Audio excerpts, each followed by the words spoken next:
Hey all, Tom Moran here from Tom's Big Spiders. This is going to be one of our featured species husbandry videos. This time around we're focusing on the Hapalopus species Colombia large. Now again, with these videos I'm trying to pick species that I have extensive experience with. So ones I've had for quite some time and in some cases have bred, in other cases have raised more than one batch of slings up. So hopefully it makes people feel confident the information that I'm sharing here should be pretty spot on. Now this species was one I ignored for some time because I wasn't into the smaller ones. Luckily somebody convinced me to get one. I'm sure glad they did because it's become a favorite. So enough of me talking, let's get into the actual video. For several years after getting serious into the hobby, the mantra bigger is better informed all of my purchases. During these formative years, I ignored any species that was saddled with the unfortunate moniker of dwarf as I amassed a collection of the largest species the hobby had to offer. While perusing vendor lists for my next purchase, I repeatedly turned my nose up to any species that didn't reach at least 5 inches DLS. At the time, I thought the idea of keeping a tarantula that wasn't much larger than spiders I could find in my basement to be kind of ridiculous. Luckily, my ignorance didn't last too long as another keeper finally convinced me that I needed to add the small, feisty little species amicably referred to as the pumpkin patch to my collection. He explained that what this unique little spider lacked in mass, it more than made up for with a lively personality, gorgeous coloration, and a brutal feeding response. I received my first trio of slings in August of 2014, and I was immediately enamored with this pygmy species. Since then, it has become one of my favorites, and in March of 2017, it became the first species that I successfully paired. As the common name implies, the pumpkin patch hails from the country of Colombia. Although this country has 4 seasons, they remain relatively consistent due to its proximity to the equator. Temperatures here tend to be warmer closer to the coast and cooler at the higher elevations inland. Colombia experiences a minimum temperature of 66.7 degrees Fahrenheit or 19.2 degrees Celsius, with high temps reaching 87 degrees Fahrenheit or 29 degrees Celsius. It experiences a drier season from December to March and a rainy season from April to May. As a result, the Hapalopus species Colombia does well at normal room temperatures, which for most of us is in the upper 60s to mid 80 degrees Fahrenheit or around 20 to 29 degrees Celsius. My first 3 specimens were kept between 68 and 72 degrees Fahrenheit during the winter and between 72 and 80 degrees Fahrenheit during the summer for the first few years that I had them. Now they are kept in the mid to upper 70s throughout the year. Even when kept at temps in the 60s, mine ate and grew quite well. Many care sheets have this species listed as a dwarf tarantula, which is a bit misleading. There are actually 2 very similar Hapalopus species sold in the hobby, the Hapalopus species Colombia large and the Hapalopus species Colombian klein or small. Females of the large variant actually reach a max size of around 3.5 to 4 inches or 8.9 to 10 centimeters, which would make it a bit too large to be a true dwarf. The klein, German for small on the other hand, reaches a max size of 2.25 inches or 5 to 6.35 centimeters, which would make it a dwarf. At this time, the species klein appears to be much less prevalent in the hobby in the United States. Furthermore, there has been some confusion over the years surrounding the name of the spider. In the United States, the species has been sold as Hapalopus species Colombia large. However, overseas, a seemingly identical species is sold under the name of Hapalopus formosus. Although there is speculation that these 2 spiders are the same species, it has never been scientifically proven that the hobby form is indeed H. formosus. Until this theory is explored and settled through taxonomic study, it's important not to breed the 2 variants. The pumpkin patch is one of the few spiders that sports its adult colors as a sling. This makes it quite attractive to keepers who are drawn to this striking and unique species. As a spiderling, this species definitely needs damp conditions to thrive and to molt properly. Start your spider with moist substrate and allow the top layers to dry out a bit. This will allow your sling to dig to the moisture level that it needs. My slings all did some burrowing when smaller along with some webbing at the mouths of their dens. When you notice that the darker band that indicates moist substrate starts to shrink, it's time to add more water. For smaller sling enclosures, I like to use a pipette to direct the water down into the dirt. This makes it easier to avoid flooding the spider's burrow. Slings start off very small at around 1/4 inch or 64 millimeters, so a smaller dram bottle or 2-ounce 59 milliliter deli cup would work great for an enclosure. Larger, more established slings will do well in a 16-ounce or 0.47 liter deli cup or something around that size. The popular 2 and 5/16 inch square times 4 and 3/16 inch height AMAC boxes also work very well for the species.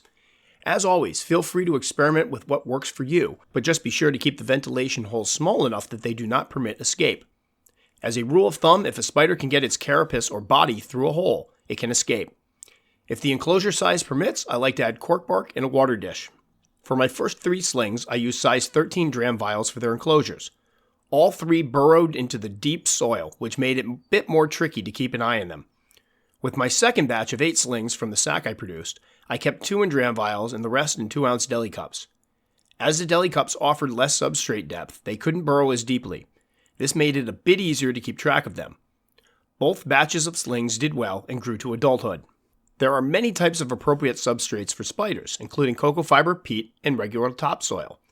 Some also like to use a combination of any or all of these to get the desired properties they need. Vermiculate can also be added to help with water absorption and retention, and can be particularly useful when working with moisture-dependent species. Some also like to add up chopped sphagnum moss to their blends. Feel free to use what works well for you and to experiment with your own mixes. Behavior-wise, all of my slings were more shy and skittish than defensive. Once burrowed, I would rarely catch them out of their dens. That said, when disturbed or caught out in the open, some of my slings would actually try to bolt out of their enclosures. Many keepers have reported that their Hapalopus species Colombia larges are flighty little escape artists, so always be on your toes when feeding, performing maintenance, or doing rehousings. This species is an excellent eater, and I found that mine grew fairly quickly overall. As slings, mine would often hang out at the mouths of their burrows with their front feet poking out as they waited for prey to pass. Because they were so tiny to begin with, I fed my slings 1 pre-killed baby B. lateralis roach or 1 mealworm segment twice a week and let them scavenge feed. If you can't find prey small enough, slings will scavenge feed off of pre-killed items. Cricket drumsticks or severed cricket legs or mealworm sections work great in these situations. Mealworms can also be refrigerated, which means you can save extras and always have them on hand. Once mine hit around the 1/2 inch or 1.25 centimeter mark, I started offering them live prey in the form of baby roaches or crickets. By this point, my specimens have become voracious eaters and excellent hunters, often taking down prey close to their own size. Always keep in mind that there is no right or wrong feeding schedule, and many keepers feed their spiders weekly or bi-weekly. Find a feeding schedule that works well for you. When they enter pre-molt, slings will often seal off their burrows with webbing and dirt and refuse food. If your sling does this, it is normal behavior and their way of putting up the do not disturb sign. Do not try to dig up your sling or force food into the burrow during this period. One of the only times that I ever dug a spider out was with a pumpkin patch sling, and after completely destroying its home, I discovered one healthy and very angry little spiderling. When the spider is ready to eat again, it will open the burrow and, in some cases, toss out its old molt. As juvenile is a relative term when discussing tarantula size, we'll use that designation to refer to Hapalopus species Colombia large specimens that have reached the 1 to 1.5 inch or 2.5 to 3.8 centimeter mark. Depending on temperatures, warmer temps lead to higher metabolisms and faster growth. Many will find their spiders will require a rehousing before the 1-year mark. There are many suitable enclosures available for juvenile spiders, including the 4x4 by 5 1/16 inch flush lid AMAC boxes, or 2-quart, 1.89 liter clear mainstay canisters sold at Walmart. Although larger juveniles, 1.5 inch to 3.8 centimeters or above, can be housed in small critter keepers, specimens smaller than this could conceivably escape through the ventilation slats in the lids. Personally, I find something around 1 to 2 quarts, or 0.95 to 1.89 liters, works well, as long as it offers some room for a couple of inches of substrate. As always, I include a corkbark hide, some sphagnum moss, and a water dish. I found that my Hapalopus species Columbias will usually adapt to the provided hide, often doing some digging behind it and some webbing around it. As a result, try to give your specimen some foliage, either plastic or real, to web to. Once again, I keep the lower layers of substrate moist for my juveniles at all times. This is also one of the species that I've caught drinking, so always be sure that it has access to fresh water. If your specimen engages in a lot of surface webbing, you can always dribble water on the silk to give it another place to drink from. Juveniles are voracious hunters and can be quite entertaining to watch hunt. I've seen 1-inch juveniles bolt across their enclosures to subdue crickets almost the same size as they are. Once they hit this size, I reduce their feeding schedule to once a week or so. I've found that larger specimens may start spending a bit more time outside of their dens, offering keepers an opportunity to catch a glimpse of their elusive pets. My juveniles easily took down medium crickets or B. lateralis roaches. If using B. dubia, mediums work great. Just be sure to crush the heads first to prevent the dubia from burrowing, hiding, and playing dead. As my species put on size, they moved away from their burrowing behaviors and lived more terrestrially. Other keepers have reported that their specimens did little burrowing and instead constructed elaborate dens out of webbing. Just be aware that behaviors may vary from specimen to specimen. Once your spider reaches 2 inches or 5 centimeters or so, you may find that it's time to rehouse it into its adult enclosure. I've kept my adult Hapalopus species Colombia larges in small Exoterra breeding boxes and the 8-inch cubed Exoterra nano glass enclosures. For those who like to use critter keepers, a medium or even a large would work just fine too. As this is a smaller species, a container that offers 2 to 4 gallons or 7.6 to 15.2 liters of space would work great. Larger enclosures could also work, but be sure to provide plenty of hides and foliage for anchor points. Also, if using a deep enclosure, be sure to use enough substrate to prevent your spider from injuring itself should it climb and fall. This is a sexually dimorphic species, with mature males being much smaller than their female counterparts.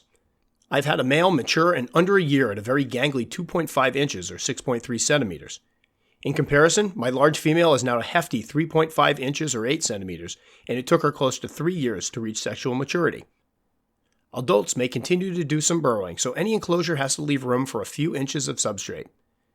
This can also be a heavy webbing species, so it's prudent to use an enclosure that offers some depth to accommodate for the silk. I have 2 adult females, and one has webbed up the surface behind some cork bark, while the other has dug herself a burrow.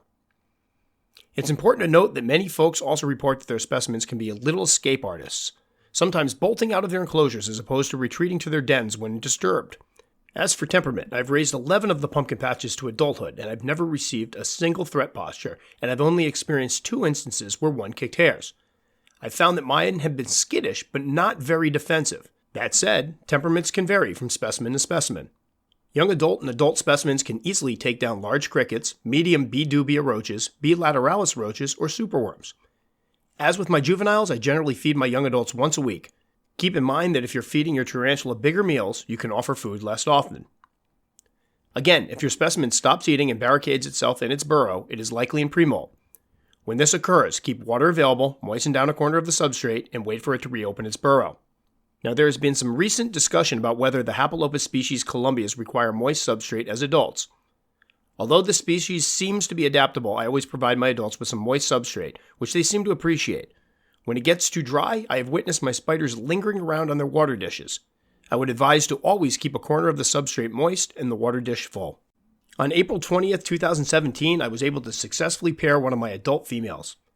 The mating ritual was quite unique as the male first got the female's attention by tapping, then led her around the enclosure for close to an hour. Finally, the male made his move, and the coupling was quick and violent. As the male got insertion, my female immediately folded him backwards and sank her fangs in. Although I was closely monitoring the pairing, there was no time to react. The male gave his life, but the result was a very large sac. The female laid her sac just under a month later on May 27th, and I pulled the sac on June 15th to discover close to 400 eggs with legs. I separated these into 2 groups and put them into an incubator.